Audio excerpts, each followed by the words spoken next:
Thank you, Adele. The first task I have is to read out a small statement from the Close the Gap Steering Committee and particularly from the co-chairs Mick Gooder and Jackie Huggins. You might be aware, although there's often confusion, we have a Close the Gap Steering Committee that was established in 2006, which comprises of just over 40 of the national Indigenous and non-Indigenous health peak bodies and human rights groups. There's 3 or 4 of those on there. We're not funded by government, we're self-funded, and we become the major voice for the health sector and Aboriginal and Torres Strait Islander people to lobby government and so forth.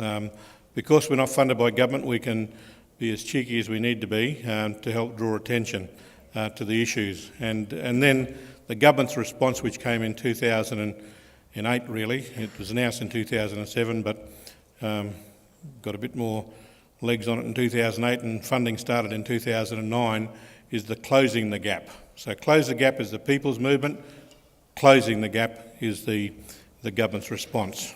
So the statement goes, on behalf of the Close the Gap campaign, we commend you for bringing this conference into being.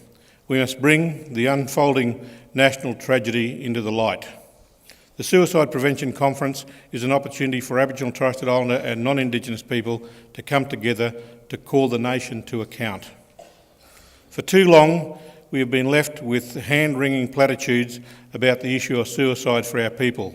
Generations of disempowered, trauma, loss of culture and acute poverty has left the rate of suicide amongst Aboriginal and Torres Strait Islander people as one of the highest in the developed world. The suicide rate of Aboriginal and Torres Strait Islander peoples, particularly our young people, is a national crisis.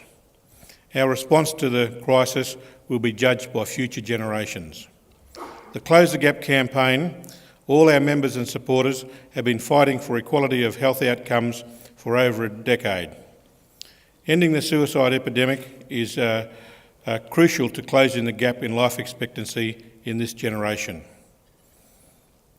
We have hope, though, our people have proven their resilience despite the odds for nearly 230 years.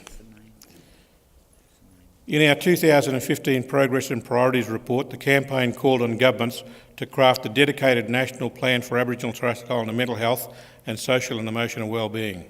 This plan should incorporate and synthesise the existing health, mental health, suicide and drug policies and plans, and should be an immediate priority for government. The Close the Gap campaign stands with you all to end the crisis and save our young people from the despair that leads to them taking their own lives. We look forward to hearing the outcomes of the inaugural National Aboriginal and Torres Strait Islander Suicide Prevention Conference, and the Close the Gap campaign will be ready to provide strong advocacy for as long as it takes. Sincerely, Mick and Jackie.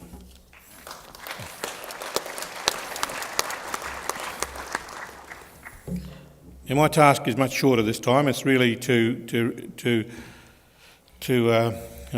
introduce Pat, which we've already done, but to mention that we have now the Aboriginal and Torres Strait Islander Suicide Prevention Strategy, which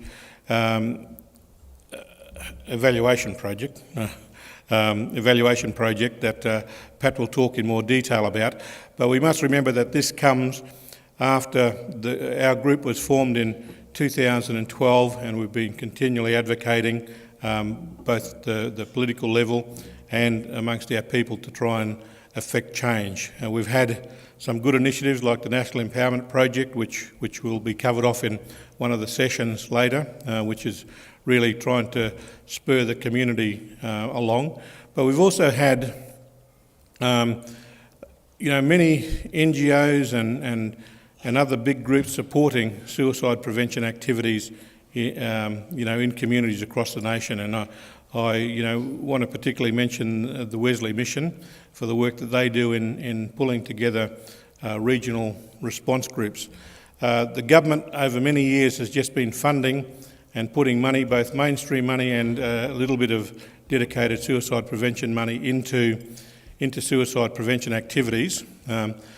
Many of those activities have been delivered by non-Indigenous people, and there's been no mechanism to really, or no interest to to find out what's effective and what's not. And given the limited money and given the issues that we believe need to be considered, and that is the community control and community-driven solutions, we encourage government to look at the evaluation project so that we could bring some science behind what's working both nationally and internationally and what's not working, so we can have a fairly specific response, or encourage government to have a specific response through funding us and allowing us to get on with the job. So Pat will give a detailed appraisal of where we're at with that project. And again, there's stuff on our website that you can have a look at, and we're soon to get it all formally written up. Pat.